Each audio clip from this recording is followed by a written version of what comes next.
Olá, eu me chamo Isaac Torquato. O tema do nosso vídeo de hoje é a Constituição de 1988.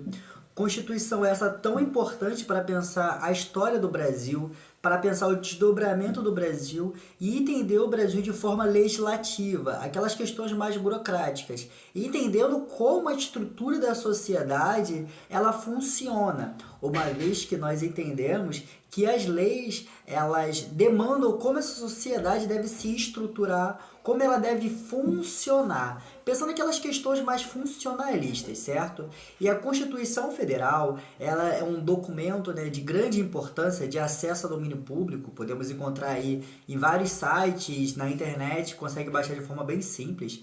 E ela é importante para pensar também as questões de vestibulares, uma vez que o vestibular, ele requer como um mecanismo a legislação da nossa sociedade, e especialmente o artigo 5º, que iremos pautar algumas coisas muito importantes para nós pensarmos a Constituição.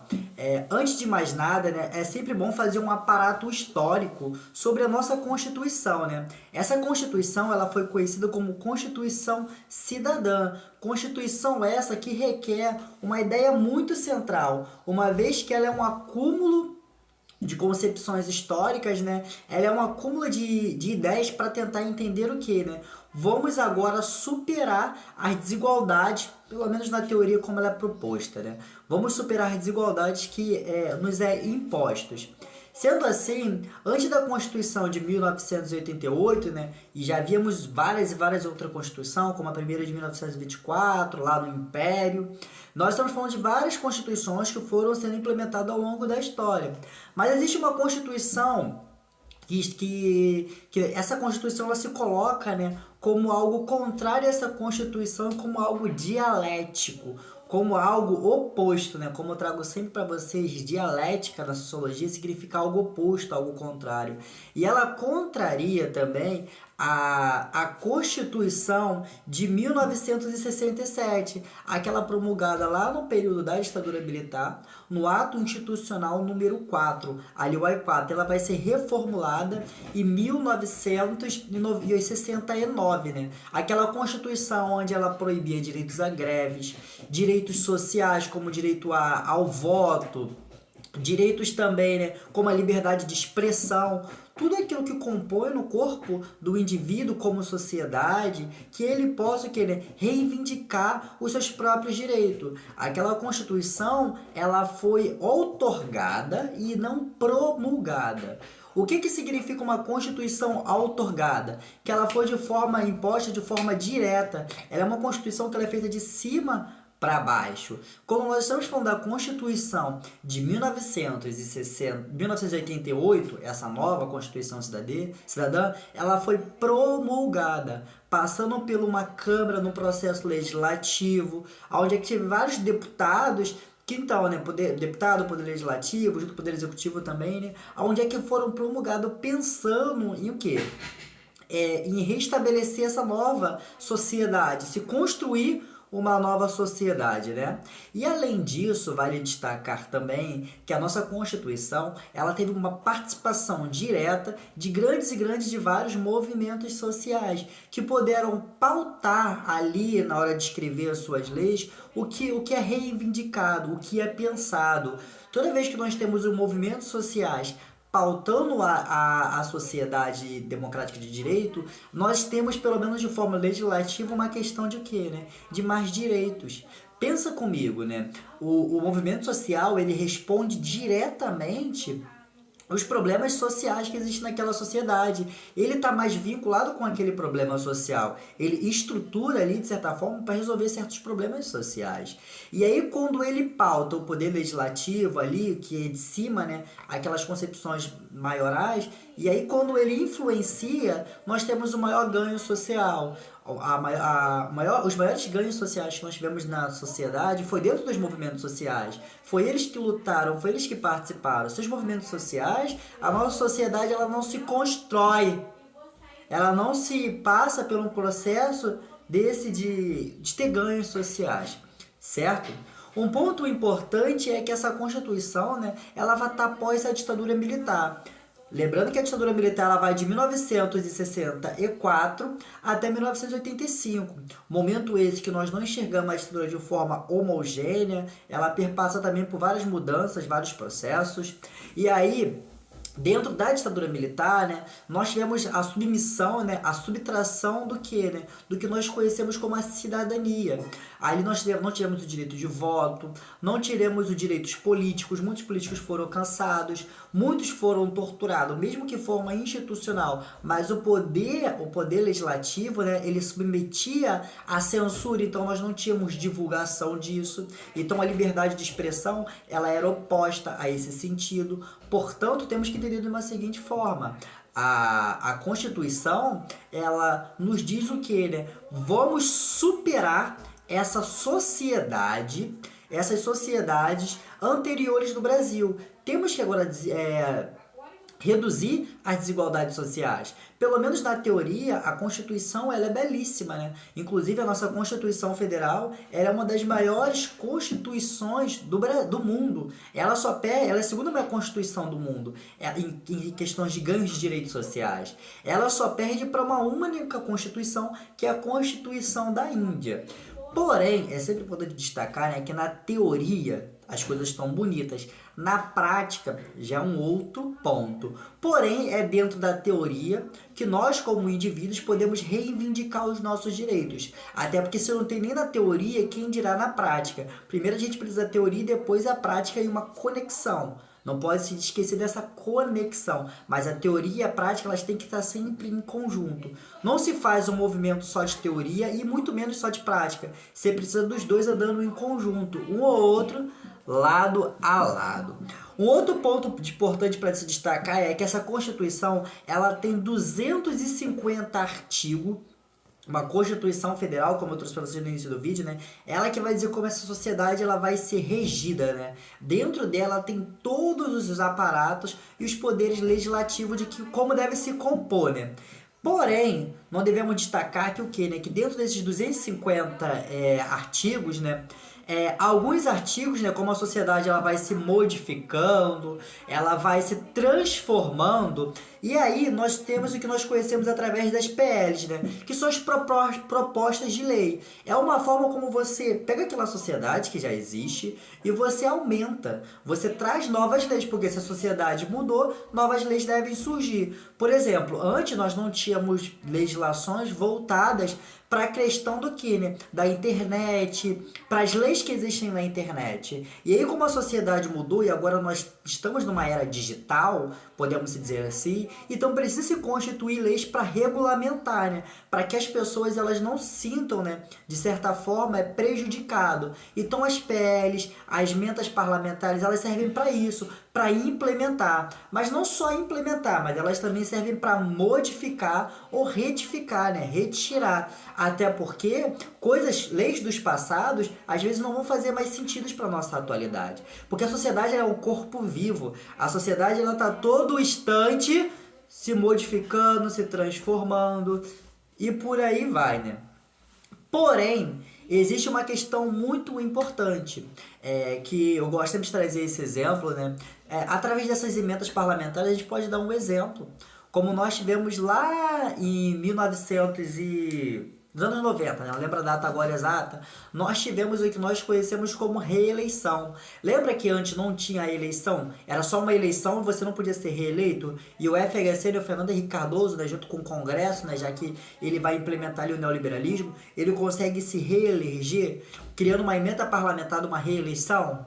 Então, você entende que as emendas elas também servem para modificar? Porém, entretanto, todavia, existem coisas dentro da Constituição, existem artigos, especialmente ali no artigo 60, que são o que? Pautas que nós chamamos de cláusulas petrais, que são indesassociáveis, que não pode ser modificado, né? Elas representam o que nessas cláusulas petrais? Elas representam o que na sociedade democrática de direitos tem coisas que são inalienáveis, tem coisas que não dá para negociar e que ela precisa ser mantida. E ela não existe nenhuma forma de você modificar essa legislação. E aí dentro dela nós temos como A formação federativa, nós vivemos no Estado federativo, né? Pelo menos em teoria também. Desculpa. Aonde nós temos os estados, eles tendo-se submissão à União, mas eles também tendo, de certa forma, né, as questões ali que nós conhecemos como autonomia, eles são umas questões federativas, constituindo as suas próprias constituições federais, as suas próprias legislações.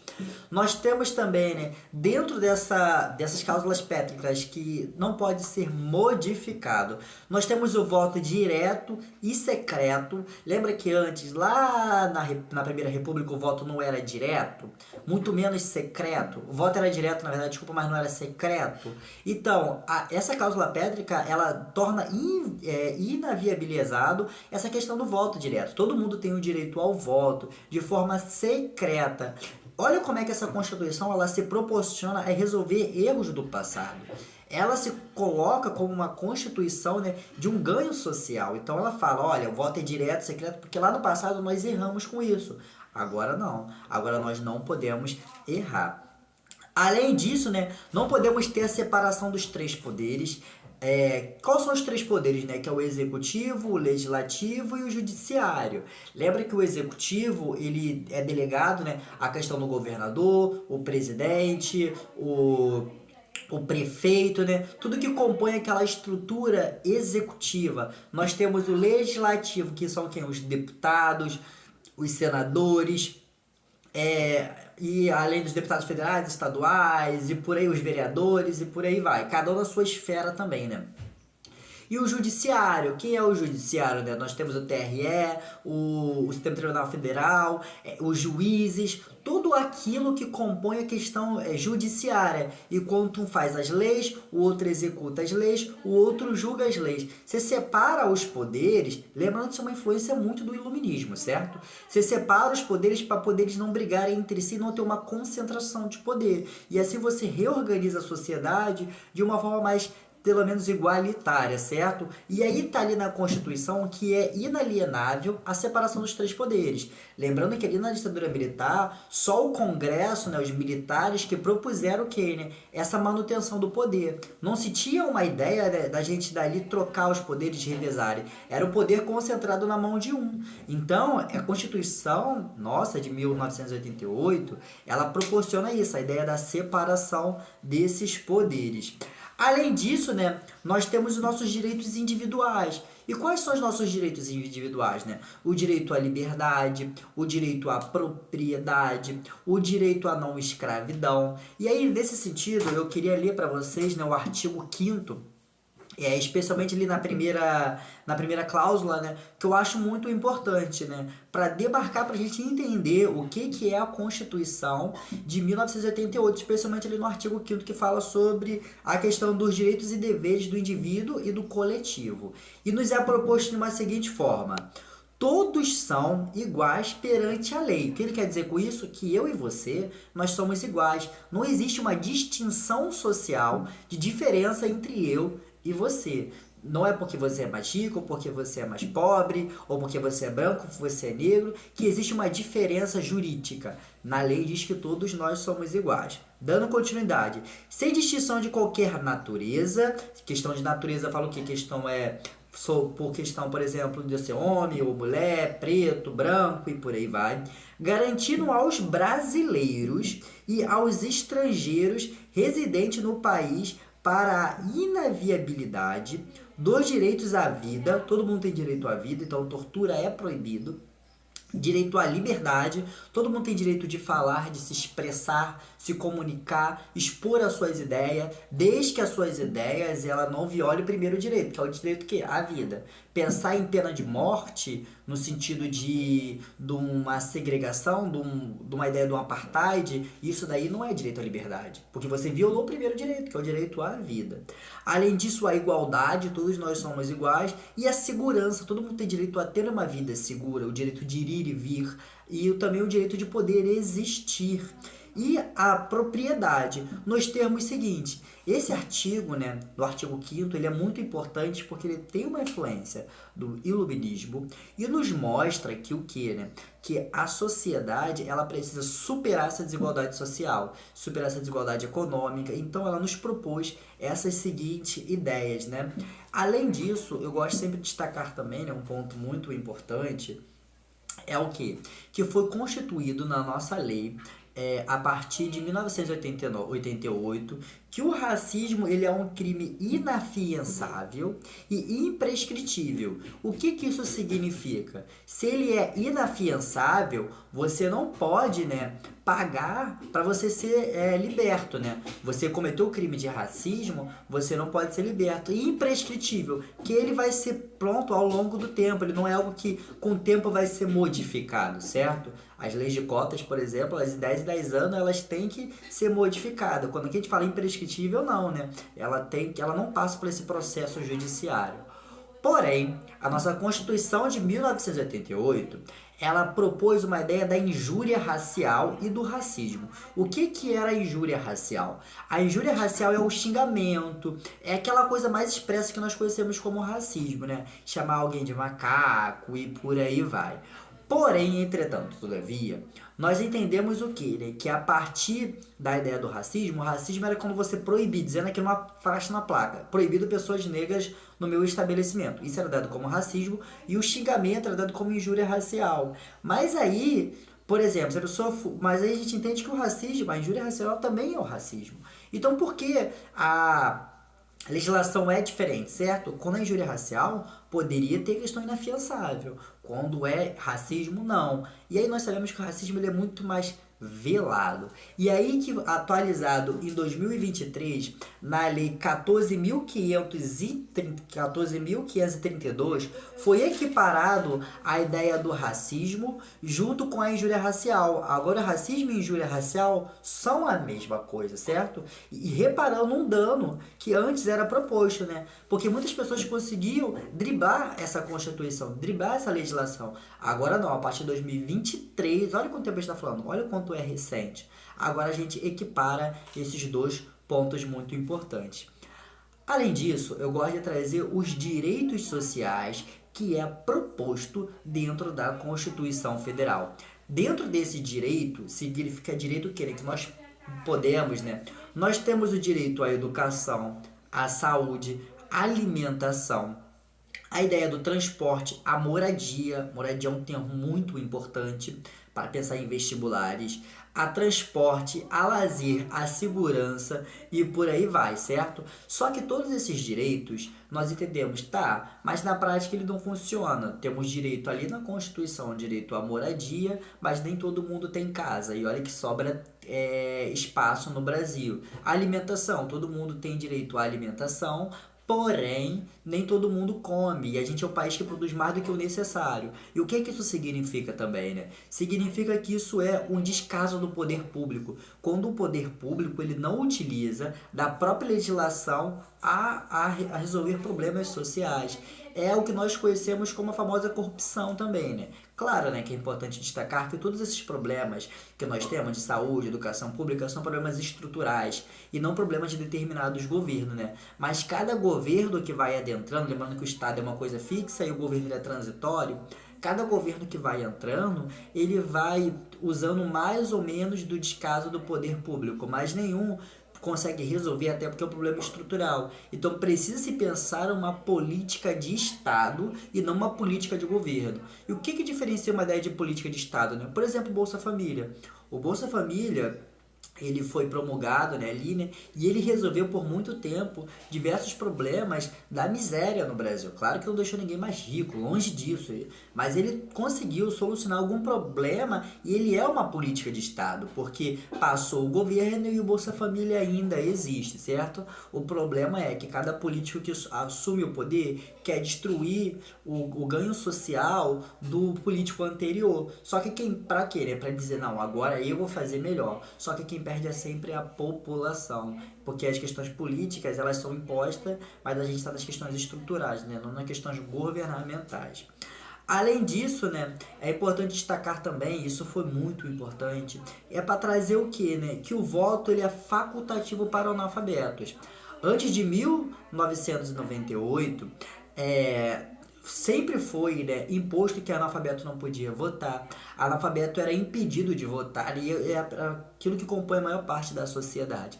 Agora não, agora o voto é facultativo, ele querendo ou não participar das questões políticas. É a primeira vez na história do Brasil e que o analfabeto ele pôde votar. Lembrando que grande parte da história brasileira os analfabetos eles foram a maior parte da população. E, por fim, né, cabe também o que? Né? A União, que a União é o governo federal, o estado e o município, né? Demarcar o que? Terras indígenas e quilombolas. O que? Né? Falar assim, ó, essa terra aqui, ela é indígena, ela é quilombola, e aí você não pode dar uso à propriedade privada. Também cabe dentro da Constituição a reforma agrária, claro, reforma agrária de forma moderada, entre outras e outras coisas. Eu eu convido vocês, né, a baixarem a Constituição Federal, que tem no Google, só botar Constituição Federal PDF. Vai achar com muita facilidade e dar uma lida, especialmente ali a partir do artigo 5º, né, que fala dos nossos direitos e deveres individuais e coletivos. Espero que tenham gostado, espero que tenham entendido. Falar sobre Constituição é importante para pensar em tema de redação, é importante para pensar a nossa própria existência enquanto indivíduo nesta sociedade, é importante para pensar o poder legislativo e ser submetido ao poder aonde nós vivemos, certo? E o que eu gosto sempre de destacar como ponto final é cada vez mais juntar a teoria com a prática. Existe a teoria, certo? Que é a lei. Faltamos o que? Fazer dela a prática. Como é que faz dela a prática? A divulgação, a implementação na praticidade, a lei. Nós precisamos divulgar, né? Que as pessoas conheçam, entendam, saibam. Isso tem que estar em mídias públicas, os nossos direitos e por aí vai, certo? Eu sou Isaac Torquato, espero que tenham gostado e essa foi nossa aula de Sociologia, pensando a estrutura social da Constituição Federal de 1988, certo? Um grande abraço, beijo pessoal, tchau!